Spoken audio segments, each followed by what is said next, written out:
then we'll be also asking about specific components of the options. And so we'll be able to tease out if somebody doesn't like the northern portion of one option, but they like the southern portion, we can combine those in the recommendation process. That's good, because that's what I would like to see, is if there are certain aspects of the options that people like and certain aspects that they don't like, then you guys can take that information and provide that to us so that we can make decisions based on that. And so we'll also be capturing comments, I assume. Yes. Absolutely. Okay, and how will that information be presented to us? I know you guys are gonna gather it and you're gonna process it, but I wanna make sure that that information is provided to the board sort of in its pure state so that we can see what the feedback is. Certainly. We can provide that in a board update, and then we'll also be updating the board publicly on our first January meeting. I'm not sure of the date. I think it's the Monday after we return, the 14th, in the board workshop. So we'll synthesize and summarize at that point, but we'll be able to provide the comprehensive report the way we receive it. Okay, good. So our focus group work is done, and we're moving now to our community, our broader community feedback. Yes, ma'am. Thank you very much. Thank you, Mrs. Towson. Mrs. Haliger? Okay, thank you for some of the questions. I had some of the similar questions that Ms. Towson had, but just wanted to follow up with the last question that she had. So the focus group has done their work. We do the community engagement, and then it goes back to who?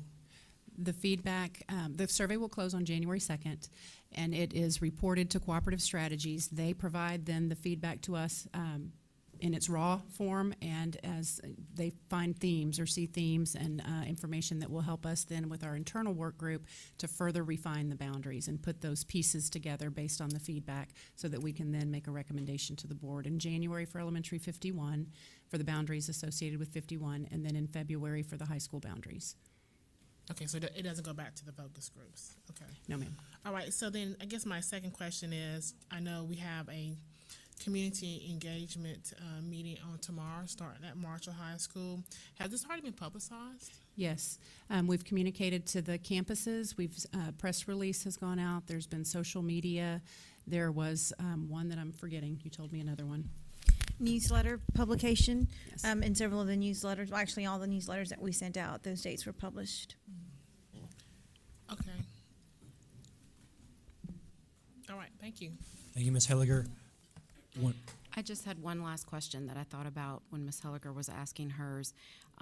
In the past, the board has been allowed to have some one-on-one time to make sure that we understand the feedback and the data that's being presented. Will we be allowed to have that again before the January board meeting? Are you flying back in, Scott, to talk to us? Yes, the week of Okay. January 7th, and that will be in this week's board update. Okay, great. I want to make sure I have those dates. Thank you very much. Thank you for that. Mr. Rosenthal? In lieu of what happened with survey data last time, I assume you're going to be monitoring that again for, websites or IP addresses that come from overseas and whatnot. And then will there be a way to actually locate where the responses are coming from, either through IP addresses, or can you put something on that survey that says, where do you live? Yeah, Because I think that will be good information.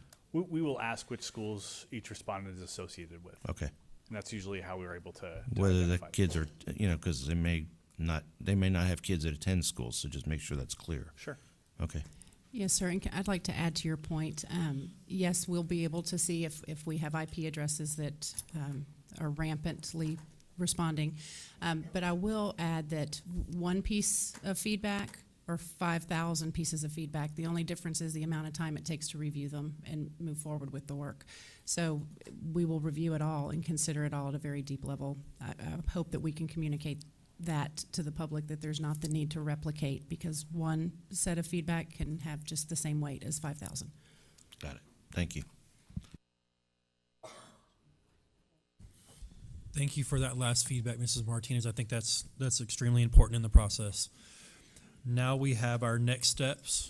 You're going to present. Yes, and we somewhat summarized those, so I'll be brief. The survey will be open from December 11th through January the 2nd, and we have the community meetings. There's more information at fortbenisd.com/boundary planning. We'll continue to update that. That's where the survey will live and the video or presentation will live, and then again, we'll come back to you in January with an update, and then in February for high school boundaries. Thank you very much. We will now convene in closed session under the Texas Open Meetings Act, Chapter 551, and those sections listed in the agenda, and for the purpose of private consultation with the board's attorney on any or all subject matters authorized by law. We are now convened in closed session.